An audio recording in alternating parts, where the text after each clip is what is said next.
Heritage!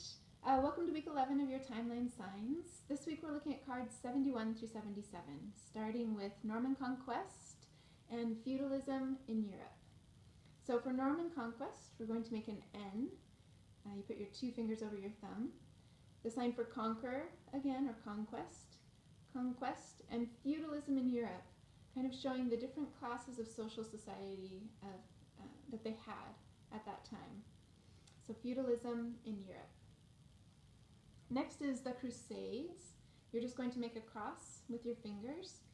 The Crusades were a holy war that they had, but they also wore a cross on the front of their chests. So we're just going to make the sign for a cross for the holy wars. Zimbabwe and early Mali in Africa. So for Zimbabwe, it was a walled city, and part of that wall still stands. We're just going to make a sign for wall for Zimbabwe. And then for Mali, you're going to make an M, which is your three fingers over your thumb. Early Mali in Africa. And the sign for Africa is similar to the sign for beautiful, but you come straight down. And it almost traces the shape of Africa, if you notice, where it's got the side and then coming down. So, Zimbabwe and early Mali in Africa. Next card is Aztecs of Mesoamerica.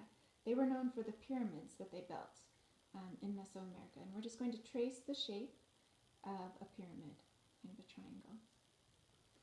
Next is Francis of Assisi and Thomas Aquinas. So we're just going to do the first letter of each of their names. F for Francis of Assisi and T for Thomas Aquinas.